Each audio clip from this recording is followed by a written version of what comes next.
Welcome to Second Take, the show that focuses on the issues behind the news. BHP Billiton is confident China will continue to grow at 7% this year, with the company expecting the second half of this year to be stronger than the first. Mining Weekly editor Martin Creamer tells us more.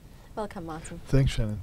Now, BHP Billiton posted a solid set of dividend-paying results this week. Can you elaborate on that? Yes, you know, the way they cut those costs, they got a lot of kudos from the analysts, and they've got their progressive dividend, and it was almost, they are totally wedded to it. In fact, he said, it's not quite over my dead body that we won't pay these things, but just about, you know, that we're going to continue with this progressive dividend, which means it's either as good as the last time or a little bit better.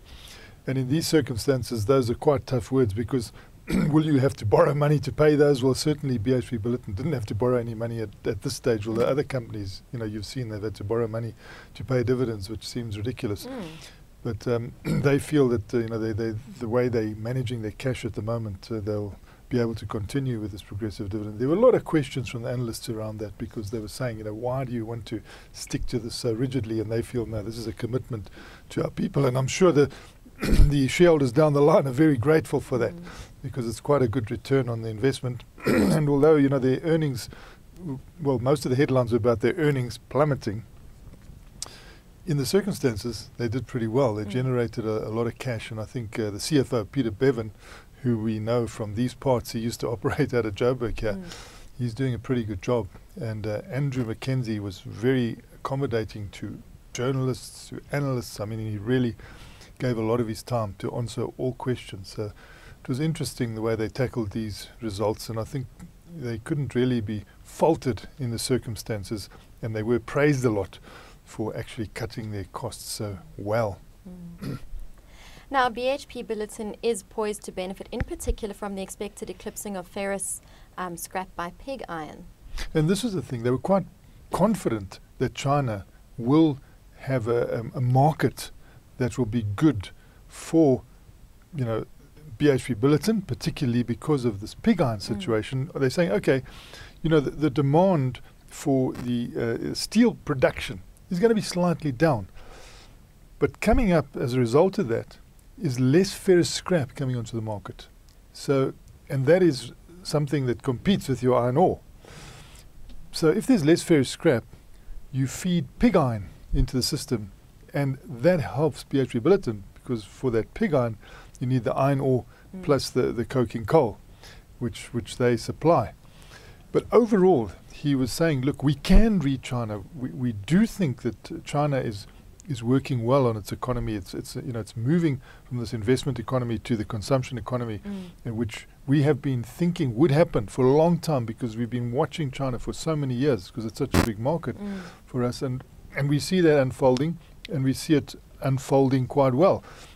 And they felt that 7% would be reached. Whereas, you know, there's a lot of confusion about China at the moment. They sort of said, we're not confused about China, which was quite consoling, because, you know, the whole world is so dependent on China. And they're saying, well, you know, if there is a bit of a softening of some of the percentage growth points, it will be around good things. It'll be around China making sure there's less corruption, be around China making sure the banking system is better, and around protecting the environment. And so those are worthwhile things. So they gave quite a good account of China's progress as transitioning, you know, from investment to consumption. Now, meanwhile, the demerged South 32 is doing well and sees an opportunity to work with coal and with Eskom in supplying coal. Yes. So, you know, South 32 comes out of BHP Billiton. It's demerged out of BHP Billiton. A third of the assets are South African. The main listing is in Australia, and it's got a listing in London and a secondary listing in South Africa. So they also did well. They didn't cut their costs perhaps as much as they wanted to, but I thought they still surprised on the upside with their particular results. And the outcome of that demerger is referred to as a sort of a premium, for a simplification premium for BHP Billiton. You know, that's how Andrew Mackenzie, the CEO of BHP Billiton, was saying, we are getting, you know, a simplification premium from the spin-out of South 32, because we are so focused now on our big long life assets, and they're doing so well. And he's saying that next year it looks like their cash costs for iron ore will be done at $15 per ton, which means, their margin is still very, very good in iron ore, despite the prices being down. And he's saying it's down to the focus that they've got now, because management time can be spent on their big, long life operations. It'll go on for so long and can almost be treated like a factory rather than a mine. Yeah. And they think that although, the costs of South 32, some say were high, they're easily offset by the benefits that they're getting out of productivity because of the focus they now have after the demerge of South 32. And now with them possibly supplying coal to Eskom, what impact does that have? They kept on saying, that our relationship with Eskom, South 32's relationship with Eskom is good because they deal with it on two fronts. They deal with it as a major consumer on the aluminium side and then a supplier of the fuel, coal on the other. And between that, they feel that they're very close to Eskom, close to the point where they're sitting discussing what they should do. Should they have this sort of idea of cost plus, which Eskom is now saying we don't want to be involved in. Eskom is saying we are a power generator. We want to generate power. Our balance sheet must be dedicated to generating and distributing power. Yeah. We don't want to be a coal miner. We want to buy coal at arm's length on tender. And so they are sitting with Eskom and saying, well, what do we do with mines like Kutala now? Kutala is ready for expansion, can have a big underground. Do you want to come in as a cost plus? No, you don't want to. We understand that. We look at, your needs. Yeah. And let's discuss how we're going to work this. So the decision doesn't have to be taken now. And I think Andrew Mackenzie indicated, not Andrew Mackenzie in this case, it was Graham Kerr, who's the CEO of South 32, indicated that by the time the board needs to take decisions on further investment in South Africa, a lot of the uncertainty in South Africa should be out of the way. And so in the meantime, they'll talk and firm things up, but only take the decision 2017 or around there, because there is still leeway.